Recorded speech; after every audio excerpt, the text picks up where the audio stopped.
Hello বন্ধুরা, সবাই কেমন আছো বলো। আমি তনুশ্রী তোমাদের সামনে নিয়ে চলে এলাম আবারও একটা নতুন ভিডিও। দেখতে পাচ্ছ মাছগুলো কি বড় বড় করে পিস করা।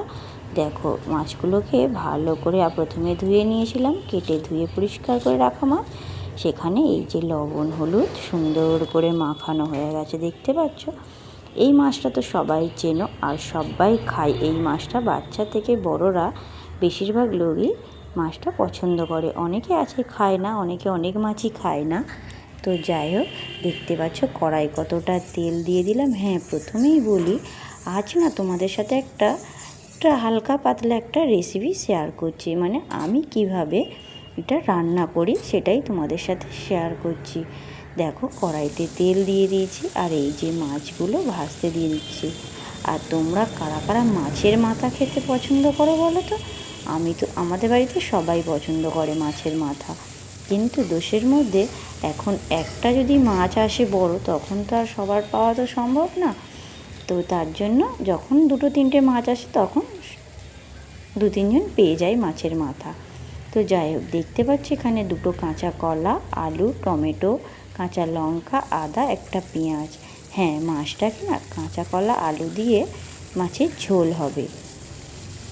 তো কাঁচা কলা দিয়ে তো সবাই সবার মতো রান্না করে।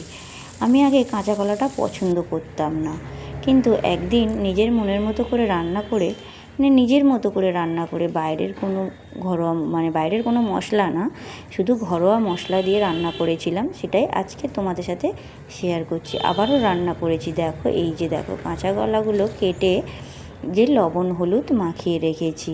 এই কাঁচা কলাটা এবারে দেখো লবণ হলুদ মাখানো আছে, এটাকে এবারে এই মাছ ভাজার তেলে ভেজে নেব। মাছগুলো তো সব ভাজা হয়ে গেছে, ওই একবারই যা তেল দিয়েছি সেই তেলের মধ্যে দেখো কলাগুলোকে একটু ভেজে নেব সুন্দর করে। কলাগুলোকে ভেজে নিলে কি হয়, তরকারিটা আর কোনো কালো ভাব আসবে না। হ্যাঁ, এর আগে একজনের ভিডিওতে শুনেছিলাম বা বলেছিল যে কাঁচা কলার তরকারি নাকি কালো হয়, কিন্তু না, কোনো কালো ভাব আসবে না। ওই যে লবণ হলুদ মাখিয়ে রেখেছিলাম, দিয়ে সেই মাছটা ভেজে নিয়েছি। আর এদিকে দেখো আদা জিরে আর কাঁচা লঙ্কা পেস্ট করে নিয়েছি। আর এই যে দেখো কলাগুলো ভাজা চলছে, ওদিকে টমেটো, আলু, তারপরে পেঁয়াজ সব কেটে নিয়েছি। আর এই যে দেখো মাছ ভাজা, মাছগুলোকে ভাজা হয়েছে দেখে বর বলছে কি আমাকে একটা মাছ ভাজা দাও। তো আজ যেহেতু শনিবার আমাদের বাজার বন্ধ, ও বাড়িতে রয়েছে, তাই যে দেখো ও দোলায় বসেছিল আর আমি এই যে মাছ ভাজা নিয়ে ওকে দিলাম। তো ও বসে বসে এদিকে মাছ ভাজা খাচ্ছে, আর আমি দেখো কলাগুলো দেখেছো একদম লাল লাল করে ভেজে নিয়েছি। দেখো সুন্দর করে, কত সুন্দর লাগছে। তারপরে সেই তেলে আর কড়াইতে আমি কোনো তেল দিইনি, কোনো এক্সট্রা তেল এখানে আর ব্যবহার করলাম না। যা দিয়েছি প্রথমে ওই তেলেই সব হয়ে যাচ্ছে। দেখো আলুগুলোকেও লাল লাল করে ভেজে নিয়েছি লবণ হলুদ দিয়ে। তো যাই হোক, এই যে আলুগুলো আর তুলবো না, একেবারে এই কড়াইতে সমস্ত কিছু দিয়ে একেবারে রান্নাটাকে শেষ করব।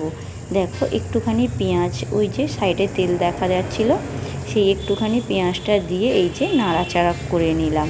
পেঁয়াজটা ভাজতে বেশিক্ষণ লাগবে না, এমনিতে এই যে আলুর সাথে ভাজা ভাজা করলে, আর প্রথমেই যদি পেঁয়াজটা দিয়ে দিতাম তাহলে পেঁয়াজটা পুড়ে যেত।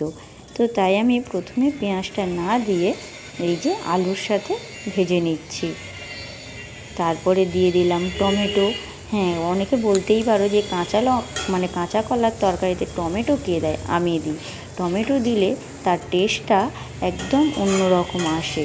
তাই এই যে এদিকে দেখো ও তখন খেতে খেতে চলে গেছিলো, একটা কাজ এসেছিলো, তা সেই কাজটা করে দিয়ে আবার এই যে এসে বসে মাছ খাচ্ছে আর আমার সাথে কথা বলছে। আজকে আমাদের বাড়িতে কেউ নেই, ও আর আমি। দেখো তারপরে দিয়ে দিলাম লবণ আর হলুদ, কোনো গুঁড়ো লঙ্কা দিলাম না, কারণ এখানে আমি যে আদা কাঁচা লঙ্কা জিরে বেটে রেখেছি সেটা দেব। তাই আর কোনো কিছু, আর কোনো বাইরের কোনো মশলা না, ওখানে শুধু লবণ হলুদ দিয়েছি, যেটা অবশ্যই দিতে হবে তরকারিতে, যেটা ছাড়া তরকারি হয় না। তো যাই হোক, আর এই যে দেখো মশলাটা দিয়ে দিলাম, আর এই যে মিক্সারের জারটা একটু ধুয়ে সেই জলটা দিলাম, দিয়ে বেশ কিছুক্ষণ এটাকে একটু নাড়াচাড়া করে নেব। এই যে জলটা দিলাম, এই জলটা শুকানো পর্যন্ত। এই যে দেখো তরকারির কালারটা দেখেছো কত সুন্দর এসে গেছে। যে খুব কষাবো তাও না। এই যে দেখো, এই যে কত সুন্দর লাগছে তরকারিটা।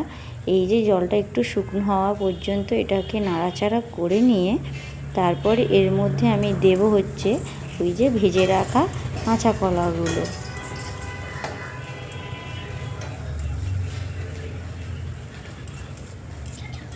দেখো এদিকে নাড়াচাড়া করছি, দেখো জলটা শুকিয়ে গেছে। এই যে ভেজে রাখা কাঁচা কলাগুলো দিয়ে দিলাম। এবার এটাকে একটু নাড়াচাড়া করে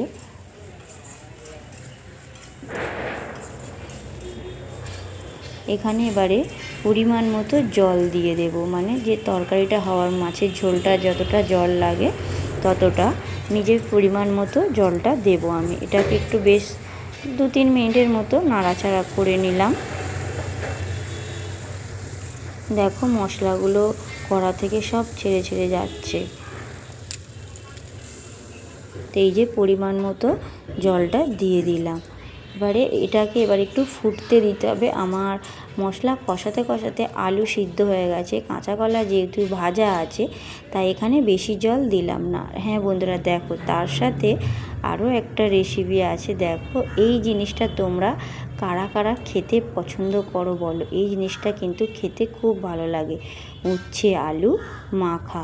অনেকে শুধু উচ্ছে খায়, কিন্তু শুধু উচ্ছে তো খেতে পারি না, তার সাথে একটু আলু।